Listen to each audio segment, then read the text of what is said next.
Hi guys, welcome to the post-contest discussion of Codeforces Educational Round 169. So this is TLE Eliminators and I am Abhinav Kumar. Let's get started with the first problem.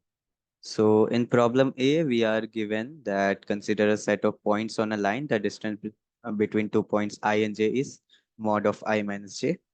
The point I from the set is the closest to point J from the set if there is no other point K in the set such that distance from J to K is strictly less than.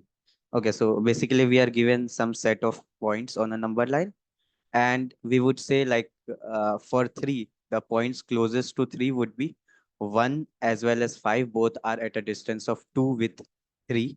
So they would be the closest points. 8 is at a greater distance, so it would not be. With 1, the closest point is only 3 with a distance of 2. Rest all have distance greater than 2. Okay, so the points having the closest distance would be the closest points. This is clear. And then you are given set of points. You have to add an integer point into this set in such a way that it is different from every existing points in the set and it becomes the closest point to every point in the set. Basically, what we need to do here is that we are given some set of points. Let's take this last test case only. We are given some set of points. And then what we need to do here is, okay, let's say we are given this as the set of points. So let's just look at it on a number line. So we have 1, 2, 3, 4, 5, and 10 somewhere. Okay.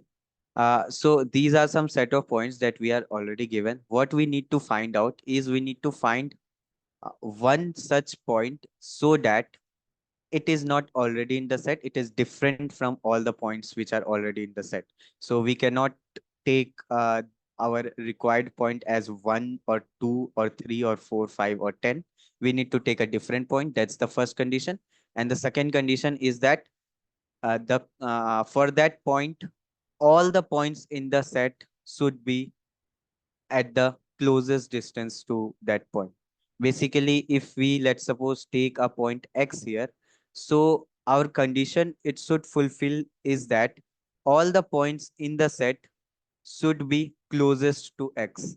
That means all the points should be at an equal distance to X. If any one of the point is at a greater distance, it won't be a closest point. So the second condition just means it becomes the closest point to every point in the set. It basically means that the distance from X to all the points is the same. Then only X would become, then only all the remaining points would become the closest point to X. I hope that is clear. Now, when can this happen that you take a point X and all the points are at an equal distance to X?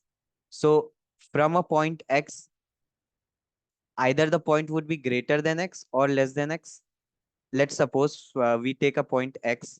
So either the point would lie at a distance, let's say D to the right of X. So this point would be X plus D, or the point would lie at a distance D to the left of X. So it would be X minus D. It can be only these two cases. Now, we are also given that these set of points are all unique points. You can see here we are given x1 is less than x2, strictly less than x2, strictly less than x3, and so on. So all these points are given in ascending order and all of them are unique. So no two points are equal. So if in the set we have any, uh, so at max we can have two different points who are equidistant from X, not more than that. So first thing you can conclude that if you have 3 points, if let's suppose you have 3 points somewhere in your number line, if you have more than 2 points, 3, 4, 5 points in your set, then you can never have a point X such that it is equidistant from all the 3 points, because it can be equidistant from at max 2 points who are on both of its sides. So this and this, if you take the middle of this, it would be equidistance, but this point would not be equidistance then. So the condition can only satisfy if So if there the number of points given, if n is greater than 2, we can directly say no, we cannot have a point x which is equidistant from all the points. That's the first thing. Now, if n is equal to 2, then in what cases we can have a yes. So let's say you have 3 comma 5 as the set of points. So in your number line you have a 3, you have a 5. So your x should be the middle of these 3 and 5, so that both 3 and 5 are at equal distance. So it should be 4. So in this case you can have a point which is at the middle. But what if you have let's say 3 comma 3, both of the points are equal? Then you would say that since both them of, sorry, not equal, 3 comma 4, sorry, they cannot be equal. What if it is 3 comma 4, 3 and 4? Then you cannot have a point in the middle of 3 and 4. You Yes, sir. have to Means have that the distance major point. between the two numbers should be an even number. Am I correct? Yeah. Okay. You Sir, please so repeat the logic once. My net yeah, was Tell the disconnected. logic of x less than 2 or n less than 2. yeah. I'm repeating the logic. So what? Uh, okay. This n greater than 2 you did not get. Yeah. Why it should be no? Sir, sir, actually, after the point that x plus d and x minus d, after that I missed, sir. So from there. Okay. So what I was telling, that if you have a point x, you can only have two distinct points which are equidistant from x, which would be x minus d and x plus d. Can you have Yes, like sir. at max you Yes, can sir. have two distinct points. So Yes, if sir. you have 3 points already given, you can never have a single point which is equidistant from all the 3 points. So Okay, if sir. n is greater than 2, then surely you would say, if n is greater than 2, you would have your answer as no. You can never have your answer as yes if n is greater than 2. Okay. Now, we only have to now analyze for n equal to 1 and n equal to 2. Only these two cases. Now, for n equal to 2, what would happen? So if the for n equal to 2, we need to have a point at the middle of those 2 points. So if the distance between those 2 points is odd, so if you have 3 and 4 distance is odd, then the center point would be uh, 3.5. So you have to have an integer point. I think that's the condition. You need to have an integer point. So if the distance between the two is odd, then you would not have an integer point. You would have something 0.5. Uh, so in that case, if distance between, that is a0, a1 minus a0 is the distance between the 2 points, there are only 2 points. If this thing is odd, so if that it is, if this is equal to 0, it means it is even. So if this thing is even, then we would say that yes, you can have. And if this is odd, then we would say no, you cannot have a point which is equidistant from both of them, integer point. Okay. And for the case of n equal to 1, what you can say, whenever you have a single point, just take any other point, it would be the closest point because there is only one point. So it would always be yes. So for n equal to 1, you just have 1 point. So whatever the distance between, just take any x, you can just take any x. The only point would be the closest point. So I think this logic is clear. For n greater than 2, you would have a no. For n equal to 2, you would check whether the distance between the 2 points is even or odd. If it is even, then yes, otherwise odd. And for n equal to 1, you would have a yes. Okay. So let's look at the code for it. Actually, I have a question. Yeah. So, is it mentioned in the question that the distance will be like equidistant? Suppose that if one point is 3 and another one is 6, so distance is 3. Yeah. So, can I So, take a point as 4 in between two? so if you are given 3 and 6, Yeah. if you are given 3 and 6, if you take 4, then the distance with 3 would be 1, distance with 6 would be 2. So only 3 would be the closest point. 6 would not be the closest point because its distance is greater than 1. But you need to have all the points as closest to that x. So you need Okay. to take 4.5 to have a distance 1.5, but you cannot take a non-integer point. You only have to take an integer point. Okay. Okay. Hello. Hello, I Yeah. have a doubt. Hello. Am I Yeah. audible? Yeah. Hello, sir. In the first question, I had just written if n is equal to 2 and the difference between them is greater than 1, then output yes. Else, Yes, Uh, same. Yeah. S out no.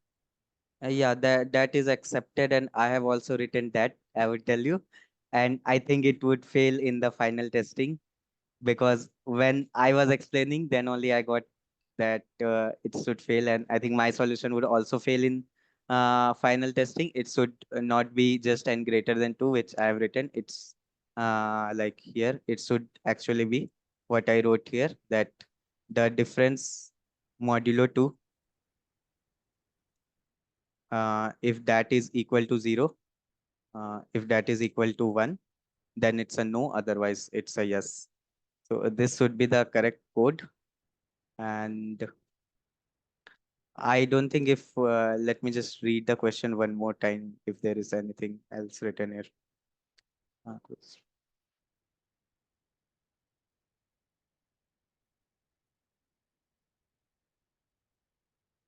You have to find an integer point into the set such that it is different from every existing point in the set and it becomes the closest point to every point in the set. The points Because from the set. equidistant is not mentioned here. So I think Yeah, but you need to find the point such that it's the closest to every point in the set. So it can only happen when all the points are equidistant. Then only it can become closest to every point. but Because if one of the when you But it is closest to every point as yeah if there is 3 and 6. If we take y- 5, it is closest to 6 also and 3 because before the closest for 3 was 6, no? Then it become 5. yes Yes, sir. uh, Same. sorry, way that yes it is that's different what from I am every thinking. integer point into the set such that it is different. Okay, closest. Okay, yeah, right. Sorry, yeah, so my code was also right. Okay, sorry, I had read the question opposite. Okay, I'll explain again. I'm sorry for the mistake. So actually what we need to find is that for all the point, that x would be the closest point. I had like while explaining, I read it opposite, that for x, every point should be closest. But yeah, so for all, you need to find a point x. So basically, if you are given 2 points, 3 and 6, you need to find a point x. Let's say the x is 5, so that uh, for all the points in the set, this 5 is the closest point. That's what you need to find. So if you have this 5, then for 3, this 5 would be the closest point, and for this 6, this 5 would be the closest point. So yeah, for 2 points, you can just take any point in the middle of them, not the center one. You can just take any point in between 3 and 6. So if you are given your array as 3 and 6, you can just take any point in between them. So if you just take any point, if you're taking 5, then for all the points in the set, 5 would be the closest point. So for 3, closest to 3 would be 5, and closest to 6 would also be 5. So that's what you need to find. And if you have more than 2 points, again, so if you have more than 2 points, uh, then whatever point you take, if you take some point in this region, then for this point, the closer one would be this, not this. And if you take some point in this region, then for this point, this one would be closer and not this. So for n greater than 2, your answer would always be no. For n equal to 1, obviously your answer would always be yes, because there's only 1 point. For n equal to 2, okay, so for n greater than 2, your answer would always be no. For n equal to 1, your answer would always be yes. And for n equal to 2, your if the distance between them is greater than 1, your answer would be yes.